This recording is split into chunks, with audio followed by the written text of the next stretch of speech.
become a cut man, because a lot of times they always say, you know what, you just got to hang around the gyms, and then eventually you either become furniture or you become part of the team.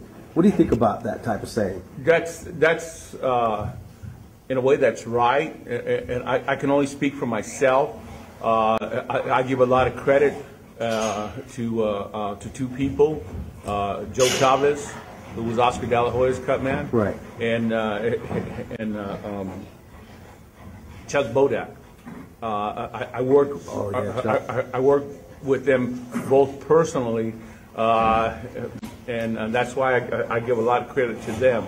A lot of people call themselves cut men, but they really don't know what they're doing.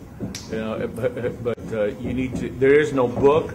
You're not a doctor, but you need to learn from somebody who's been there. And both of them had taught me what to do. Should there be some type of regulations or some type of format to follow?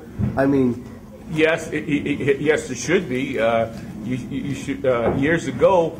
Years ago in the state of California, in order to become a second, which would be a trainer or a cut man, or just to put stool in, you had to have 2 to 3 people that were already seconds sign and said yes, he's ready to become a second. Today, as long as you got $50, anybody can step in there. But the thing is that you have to find somebody, a fighter that will let you step in his corner. But if a fighter has to he has to have a lot of trust in you. He has to know that you know what you're doing, and not think, well, you know what? I hope he knows what he's doing. No, he's got to focus on what's in front of him, not on what I'm doing. And again, about a month ago, there was a fighter. And he was bleeding pretty bad, but yet he let me do his job, and he paid attention to Henry and just put it in my hands, and I stopped the bleeding. Have you seen a cut man in this hurt business and kind of shake your head and go, many a times. You can see it on TV. You can see what they're doing, how they're doing it, and what they're using.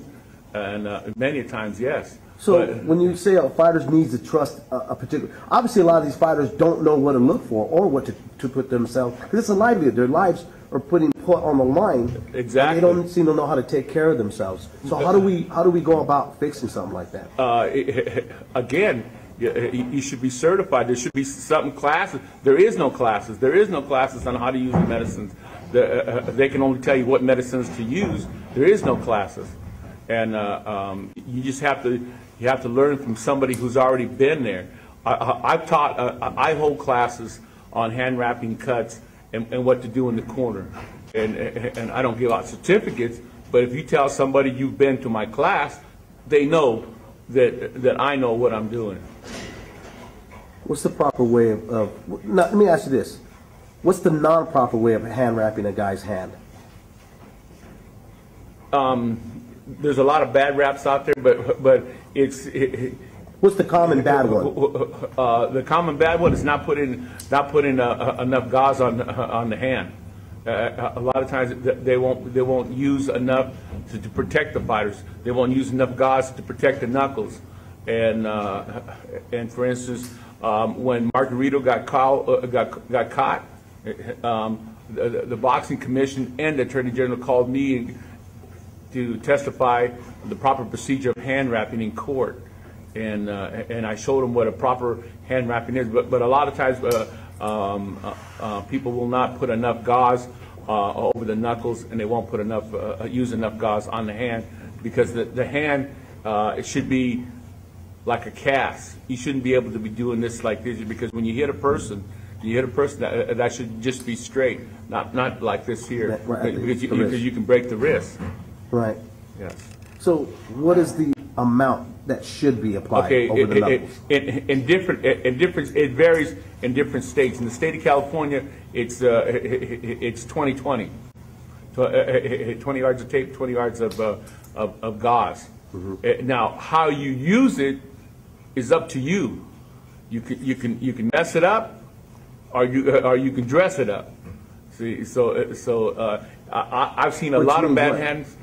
Pardon? Which means what? You can mess it up, or you can dress it up. In other words, you can mess it up by not knowing what you're doing, and you can do it by knowing what you're doing. And I've seen a lot of bad hand wraps, but it's not up to me to say that you had wrapped this gentleman's hand. Mm-hmm. It's not my fighter. How do you go from getting involved in boxing and deciding to be a cut man as opposed to a trainer?